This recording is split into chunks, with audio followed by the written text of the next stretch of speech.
EPG पाठशालायां भवतां भवतीनां च स्वागतम्। मम नाम रामराज उपाध्यायः। श्री लाल बहादुर शास्त्री राष्ट्रीय संस्कृत विद्यापीठस्य पौरोहित्य विभागे उपाचार्योऽस्मि। अथर्वसंहिता इति विषयम् अधिकृत्य भवतां पुरतः समुपस्थितोऽस्मि। अस्मिन् अथर्ववेदस्य परिचयः भविष्यति तथा च अथर्ववेदस्य वैशिष्ट्यं विवृतं भविष्यति। जानन्ति भवन्तः चत्वारो वेदाः सन्ति। अस्मिन् अथर्ववेदस्य स्थानम् अतिमहत्त्वपूर्णम् अस्ति। अतः इदानीम् अहम् अथर्वसंहिता इति विषयम् अधिकृत्य अत्र वदामि। अस्य व्याख्यानस्य विवेचनं कथं भविष्यति इति ज्ञानाय आदौ प्रस्तावना प्रस्तूयते। वर्तमाने वास्कलशाखायाः संहिता उपलब्धा नास्ति, परञ्चास्याः वर्णनं ग्रन्थेषु प्राप्यन्ते। शाकलीयानुसारेण ऋग्वेदस्यान्तिमो मन्त्रः समानीव आकूति अस्ति, किञ्च वास्कलसंहितानुसारेण तच्छेयोरावृणीमहे इत्यन्तिमो मन्त्रो विद्यते। वास्कलशाखायां सप्तदशाधिकसहस्रसंख्यकानि सूक्तानि सन्ति। कतिपयग्रन्थानामनुसारेण वास्कलशाखा अपूर्णा अस्ति। आश्वलायन शाखा सम्प्रत्याश्वलायन शाखा अनुपलब्धास्ति। सप्तदशशताब्द्यां आचार्या आसन् कवीन्द्राचार्यमहोदयाः। एतेषामाचार्याणां सूच्याम् आश्वलायनशाखायाः उल्लेखः स्पष्टरूपेण प्राप्यते। साङ्ख्यायनशाखायाः संहिता अनुपलब्धास्ति, परञ्च ब्राह्मणारण्यकौ प्राप्यते। आलोचकानां मतानुसारेण साङ्ख्यायनस्तथा कौशीतकी शाखा एकैवास्ति, परञ्च भिन्ने स्तः। वैदिकवाङ्मयस्येतिहासे लिखितमस्ति। साङ्ख्यायन संहितायाः प्रकाशितशाकलभेदो नास्ति, केवलं मन्त्राणां क्रमे भिन्नता वर्तते। माण्डुकायन शाखा अस्याः शाखायाः ग्रन्थाः अनुपलब्धाः सन्ति। यस्मिन् कस्मिन् ग्रन्थे स्वस्याः शाखायाः नामोल्लेखने अस्तित्वस्यावबोधो भवति। पाश्चात्यविदुषां वैदिकाध्ययनस्य प्रवृत्तिः सप्तदशशताब्द्याः उत्तरार्धे प्राप्यते। 84-उत्तर-17शततमे ईस्वीये वर्षे सर् विलियम् जोन्स् महोदयैः बङ्गाल् एशियाटिक् सोसैटी इत्याख्यं शोधसंस्थानं प्रारभत। तस्मादेव कालात् पाश्चात्येषु वैदिकवाङ्मयं प्रति रुचिरुत्पन्नोऽभूत्। एकदा हेनरी थॉमस कोलब्रुक् महोदयैः हिंदुओं के धार्मिक ग्रंथ वेद इत्याख्यः शोधनिबन्धः प्रस्तुतः। कोलब्रुक् महोदयाः इतः पूर्वं संस्कृतस्य विरोधिनः आसन्, परञ्चानन्तरम् एतेषां महोदयानां मानसं परिवर्तितं जातं। संस्कृतवाङ्मये विज्ञानस्यान्वेषणम् एभिः कृतम्। यूजिन् वर्नफ् महोदयाः पेरिस् इत्यस्य कालेज् द फ्रान्स् इत्यस्मिन् संस्कृतस्य प्राध्यापकाः आसन्। अनेनैव यूरोप् मध्ये वेदाध्ययनस्य आधारशिलायाः स्थापनं कृतम्। डाक्टर् वर्नफ् महोदयानां व्याख्यानं प्रायशः ऋग्वेदस्योपर्याधारितम् आसीत्। अस्यां कक्षायाम् उत्तमगुणैर्युक्ताः छात्राः अधीतवन्तः। महोदयस्यास्य द्वौ शिष्यौ स्तः रूडल्फ राथ महोदया मैक्स मूलर महोदयाश्च। रूडल्फ राथः राथ महोदयाः वर्नफ महोदयानां शिष्यः आसन्। 48 ईस्वीये वर्षे वैदिक साहित्य एवं इतिहास इति नाम्ना महत्वपूर्ण ग्रन्थस्य प्रणयनं कृत्वा वेदाध्ययनस्य आरम्भः जर्मनी देशे कृतवान्। संस्कृत महाकोशस्यापि निर्माणम् एभिः अभवत्। वेदानाम् अर्थावबोधाय भाषावैज्ञानिकी एवं तुलनात्मकेतिहास पद्धतौ विशिष्टं महत्त्वं प्रदत्तवान्। मैक्स मूलर महोदयः वर्नफ महोदयस्य द्वितीयः शिष्यः आसन्। मैक्स मूलर महोदयः जर्मन देशस्य डेन्सो नामके स्थले दिसम्बर मासस्य 6 तारिकायां 23 ख्रीष्टाब्दे मैक्स मूलर महोदयस्य जन्म अभवत्। गुरोः प्रेरणया सायणभाष्येन सह ऋग्वेदस्य प्रकाशनस्यायोजनम् एभिः कृतवान्। 49 पंचसप्तत्युत्तराष्टादशशततमम् ईस्वीं यावत् अस्य प्रकाशनं कार्यं पूरितं जातम्। 90 द्विनवत्युत्तराष्टादशशततमे अस्य द्वितीयं संस्करणं प्रकाशितम्। एतदतिरिक्तं प्राचीन संस्कृत साहित्य का इतिहास एवं भारत से हम क्या सीखे इत्यन्योः प्रणयनम् अकरोत्। मैक्स मूलर महोदयः 50 ख्रिस्ताफोर्ट विश्वविद्यालये भाषाविज्ञानस्य प्राध्यापको अभवत्। अफ्रेक्ट महोदयाः ऋग्वेदस्य वैज्ञानिकं संस्करणं सम्पादितवन्तः। रोमन लिप्यामिदं सम्पादनं प्रथमम् आसीत्। सम्पादन कालः 61 63 यावत् आसीत्। 69 ख्रीष्टाब्दे संस्कृत ग्रन्थानां सूची प्रकाशितम्। एतरेय ब्राह्मणस्यापि रोमन लिप्यां विशुद्धं संस्करणं सम्पादितवन्तः एते आचार्याः। वेबर महोदयाः जर्मन विद्वांसः आसन्। यजुर्वेद संहिता तैत्तिरीय संहिता इत्यनयोः सम्पादनम् अपि कृतवान्। इन्दिसे स्तूदियन् नाम्नैका शोधपत्रिकायाः जर्मन भाषायां प्रकाशनं कृत्वा वैदिकानुसन्धानस्य कार्यं कृतवान्। संस्कृत साहित्य का इतिहास इत्यस्मिन् ग्रन्थे वैदिक वाङ्मयस्य विवेचनं कृतवन्तः। वर्लिन देशस्य राजकीय पुस्तकालये संस्कृत ग्रन्थानां सूची निर्मितवान्। 55 वर्षे शतपथ ब्राह्मणस्य 58 ईस्वी वर्षे अद्भुत ब्राह्मणस्य वंश ब्राह्मणस्य च वर्लिन देशे सम्पादनं कृतवान्। डॉक्टर बूलर महोदयाः बम्बई संस्कृत सीरीज नाम्नः ग्रन्थमालायाः प्रकाशनं कृतवान्। 66 ईस्वी वर्षे बम्बई मद्रास बंगालेषु च प्रान्तेषु शोधसंस्थानानि स्थापितानि। बूलर महोदयाः मुम्बई शाखायाः अध्यक्षाः आसन्।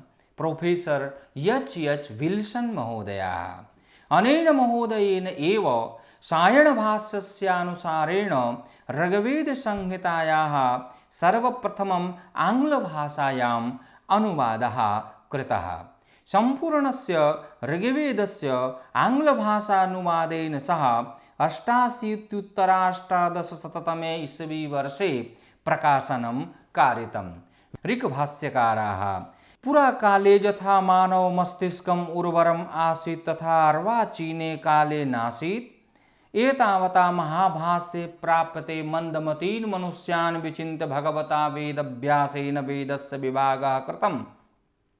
मानवानां कृते सुगमतापूर्वकं वेदार्थावबोधाय ब्राह्मणग्रन्थानां निर्माणम् अभवत्। वेदभाष्य कर्तृषु स्कंद स्वामी आनंद तीर्थ वेंकट माधव सायण महीधर इत्यादयः प्रमुखाः सन्ति। स्कंद स्वामी ऋक्संहितायाः प्रथमं भाष्यं स्कंद स्वामी महोदयस्यैव प्राप्यते। अस्य महोदयस्य भाष्ये प्रतिसूक्तस्य आरम्भे तस्य सूक्तस्य ऋषेः देवस्य च उल्लेखो वर्तते।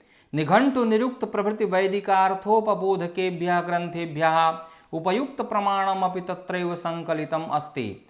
भाष्यमिदम् अतीव सरलं सुगमं मीताक्षरं च अस्ति। नारायणः नारायण महोदयः ऋग्भाष्ये स्कंदस्वामी महोदयस्य साहाय्यं कृतवान्। कतिपय विद्वांसः सामभाष्यकर्तुः माधवस्य पितरं नारायणं तथा ऋग्भाष्यकर्ता नारायणम् एकमेव मन्यन्ते, किञ्च अद्यावधिपर्यन्तं सबलं प्रमाणम् उपलब्धं नास्ति। उद्गीतः वेङ्कटमाधवस्यानुसारेण ऋग्वेदस्यान्तिमभागस्य भाष्यम् उद्गीतेन कृतः। प्रत्यध्यायस्य समाप्त्यवसरे वनवासी विनिर्गताचार्यस्य उद्गीतस्य कृता ऋग्वेदभाष्ये अध्यायः समाप्तः इत्यनेन लेखनेन प्रमाणं दृढं भवति। आधुनिक कर्णाटकस्य प्रतीच्य भूखण्डे वनवासी प्रान्तीत्याख्यातम् अस्ति। आनन्दतीर्थः आचार्याः आनन्दतीर्थमहोदयाः ऋग्वेदस्य प्रथममण्डलस्य 40 सूक्तेषु भाष्यं लिखितवन्तः। अस्य समयः 55-उत्तर-1200 35-उत्तर-1300 यावत् आसीत्। अस्य महोदयस्य अनुसारेण वेदस्य प्रतिपाद्यः नारायणोऽस्ति। आत्मानन्दः आत्मानन्दमहोदयः ऋग्वेदस्य अस्यावायसूक्तोपरि भाष्यं लिखितवान्। सायणः भाष्यकर्तॄणाम् आचार्याणां मध्ये बहु विश्रुताः आचार्याः सन्ति। सायणमहोदयाः सायणेन 4 वेदेषु महत्त्वपूर्णं भाष्यं लिखितः। अनन्तरं ब्राह्मणग्रन्थानामुपरि अस्य महोदयस्य भाष्यं प्राप्यते। ऐतरेयारण्यकोपरि सायणमहोदयस्य भाष्यं प्राप्यते। सायणस्य स्वकीयस्य वेदभाष्यस्य नाम वेदार्थप्रकाशः कृतम्। अनेन प्रकारेण ऋक्संहितायां के विषयाः सन्ति तथा च ऋक्संहितायाः महत्त्वम् अस्माकं सर्वेषां जीवने कथं विद्यते एतत् सर्वम् अत्र प्रतिपादितम्। एवं आशा अस्ति, एवं आशास्महे सर्वेषां प्रभूत ज्ञान विवर्धनाय प्रभूत ज्ञान विवर्धनाय व्याख्यानम् अत्र संजातः। अतः इति उक्त्वा अहं विरमामि। नमो नमः। धन्यवादः। ओम।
ईपीजी पाठशालायां भवतां भवतीनां च स्वागतम्।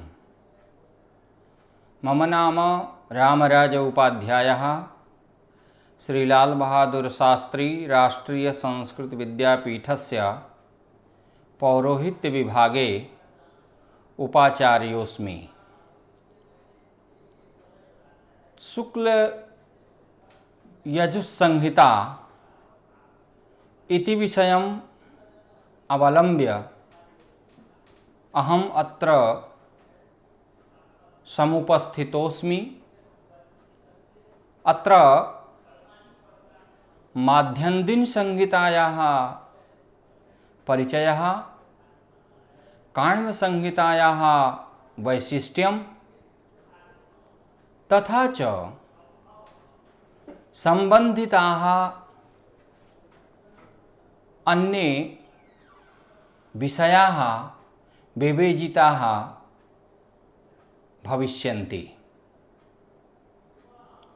भवन्तः जानन्ति, वेदेषु द्वितीयं स्थानमस्ति शुक्लयजुर्वेदस्य,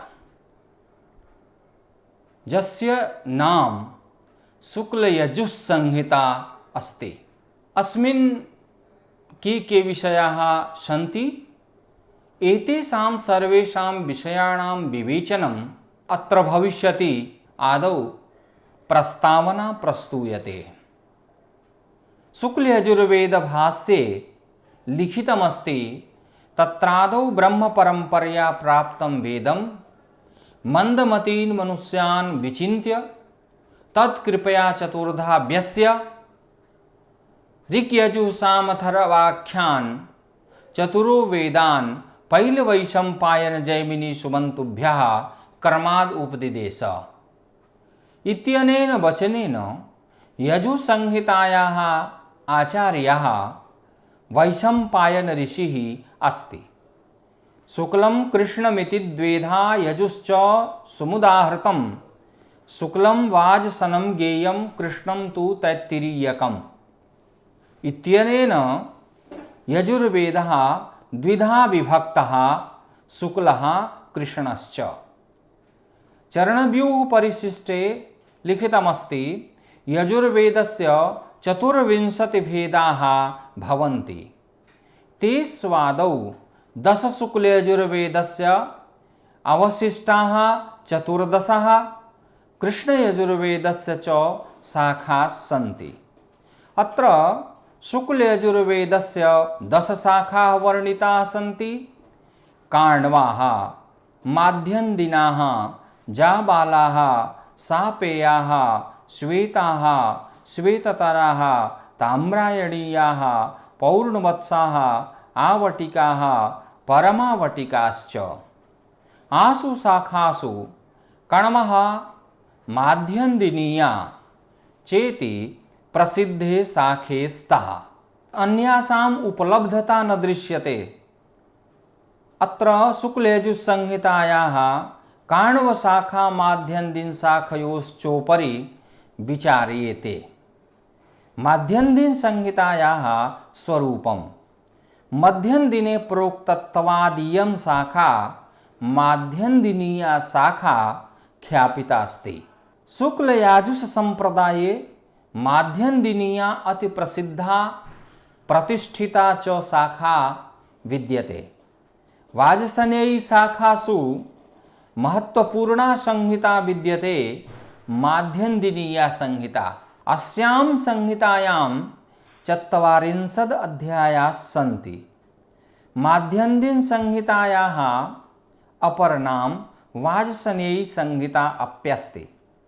माध्यन्दिन शाखायाः प्रसारः भारतवर्षस्योत्तरे प्रायशः दृश्यते।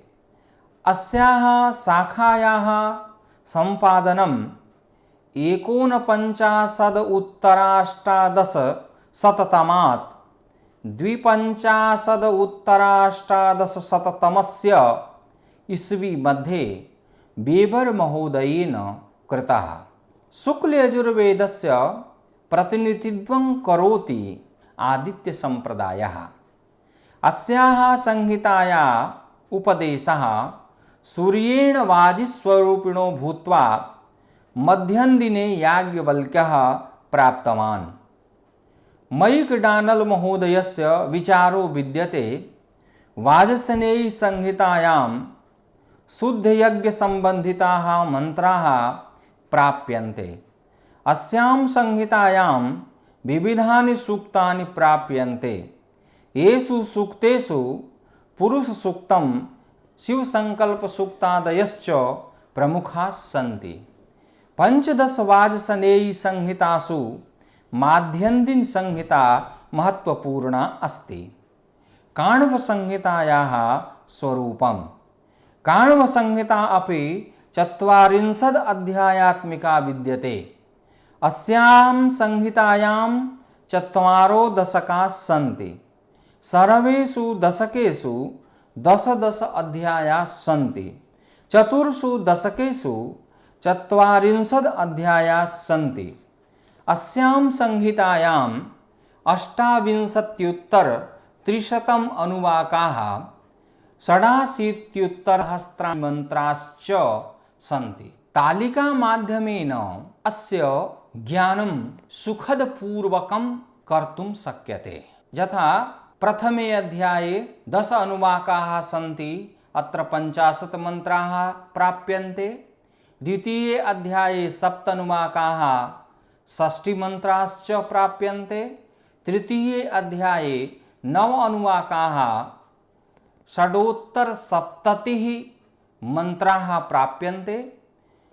चतुर्थे अध्याये 10 अनुवाकाः 49 मन्त्राः। पंचमे अध्याये 10 अनुवाकाः 55 मन्त्राः। षष्ठे अध्याये 8 अनुवाकाः 50 मन्त्राः। सप्तमे अध्याये 22 अनुवाकाः 40 मन्त्राः। अष्टमे अध्याये 22 अनुवाकाः 32 मन्त्राः। नवमे अध्याये 7 अनुवाकाः 46 मन्त्राः। दशमे अध्याये 6 अनुवाकाः 43 मन्त्राः। द्वितीये दशके एकादशे अध्याये 10 अनुवाकाः 47 मन्त्राः। द्वादशे अध्याये 7 अनुवाकाः 85 मन्त्राः। त्रयोदशे अध्याये 7 अनुवाकाः 16,100 मन्त्राः। त्रयोदशे अध्याये ये मन्त्राः आसन् ते जातं। चतुर्दशे अध्याये 7 अनुवाकाः 65 मन्त्राः। पंचदशे अध्याये 9 अनुवाकाः 35 मन्त्राः। षोडशे अध्याये 7 अनुवाकाः 85 मन्त्राः। सप्तदशे अध्याये 8 अनुवाकाः 64 मन्त्राः। अष्टादशे अध्याये 7 अनुवाकाः 86 मन्त्राः। एकोनविंशत्यध्याये 9 अनुवाकाः 43 मन्त्राः।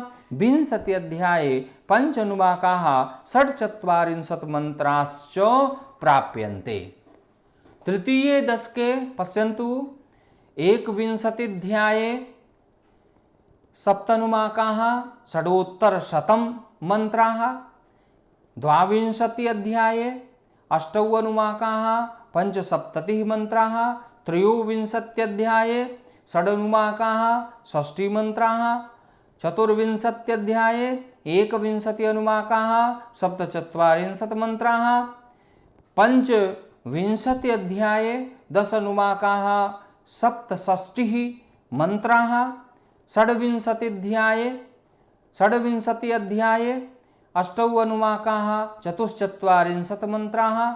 सप्तविंशति अध्याये 15 अनुवाकाः 45 मन्त्राः। अष्टाविंशति अध्याये 12 अनुवाकाः 14 मन्त्राः। 39 अध्याये 6 अनुवाकाः 50 मन्त्राः।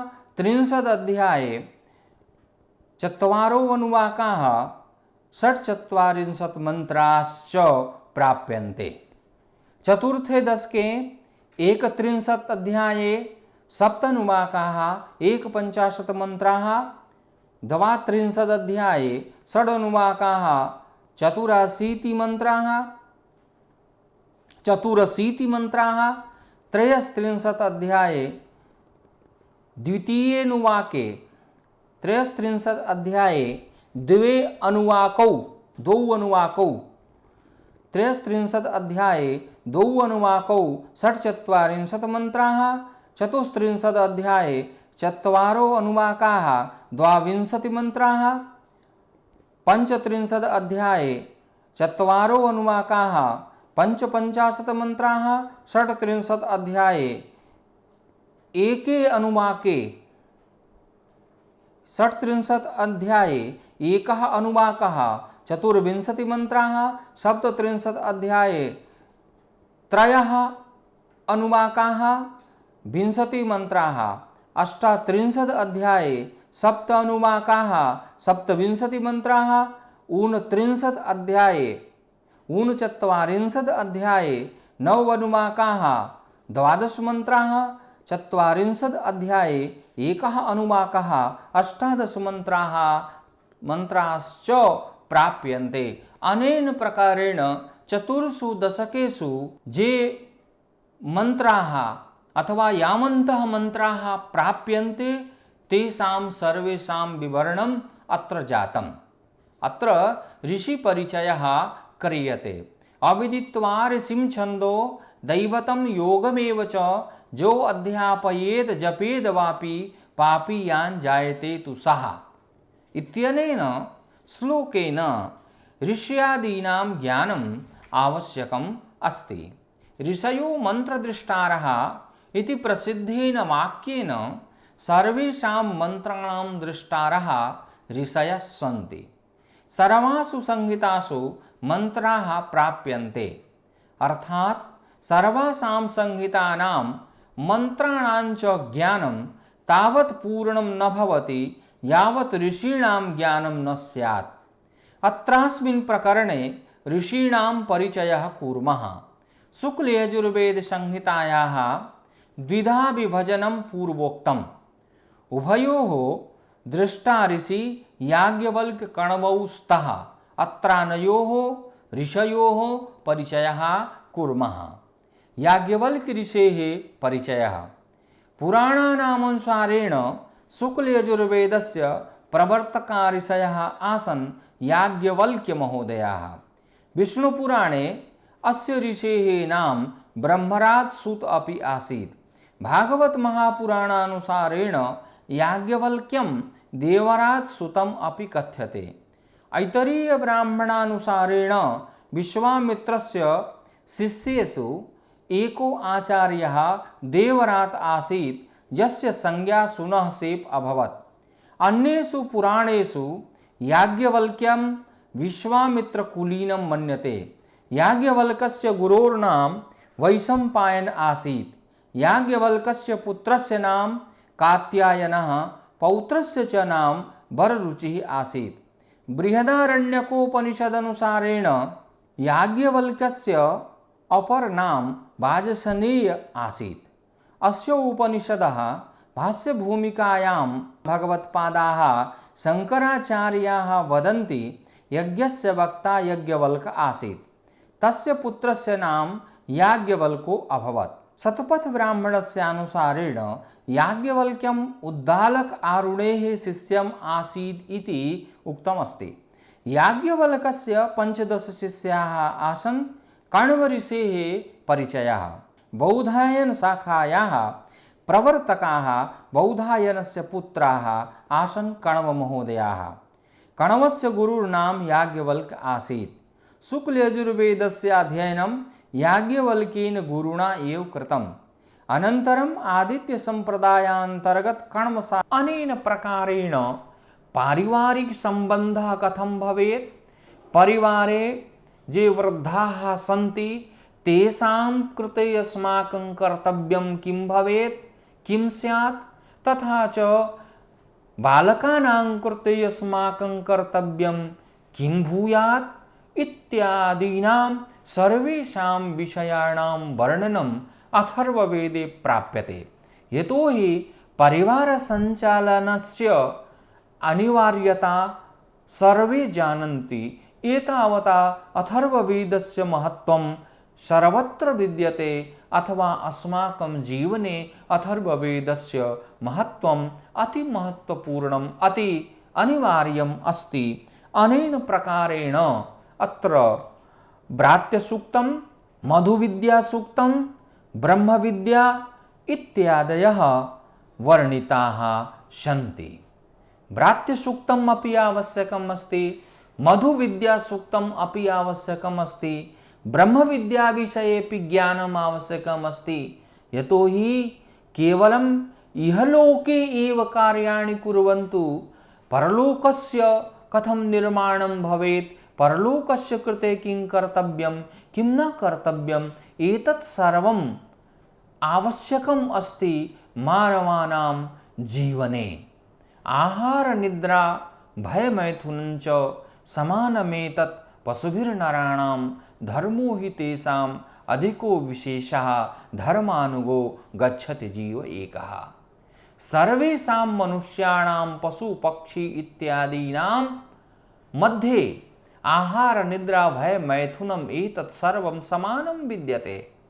परञ्च कस्य धर्मस्य पालनं मानवस्य कृते आवश्यकम् अस्ति, कस्य धर्मस्य आचरणेन मानवः पुरुषार्थचतुष्टयस्य प्राप्तिं करोति अथवा प्रापयति, एतत् सर्वं मानवस्य कृते आवश्यकम् अस्ति। यतोहि मानवः बौद्धिकप्राणी अस्ति। अतः एतेषां सर्वेषां ज्ञानाय अथर्ववेदस्य अध्ययनम् आवश्यकम्।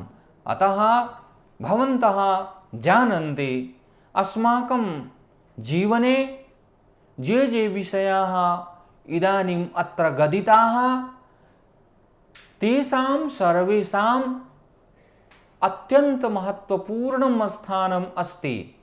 एतेषां सर्वेषां विषयाणां ध्यानपूर्वकम् अस्माकं जीवनं सफलं भवेत्, सुफलं भवेत् इति कामनया अहम् अत्र अथर्ववेदसंहितायाः उपरि स्वकीयं व्याख्यानम् अत्र दत्त्वा विरमामि। धन्यवादः।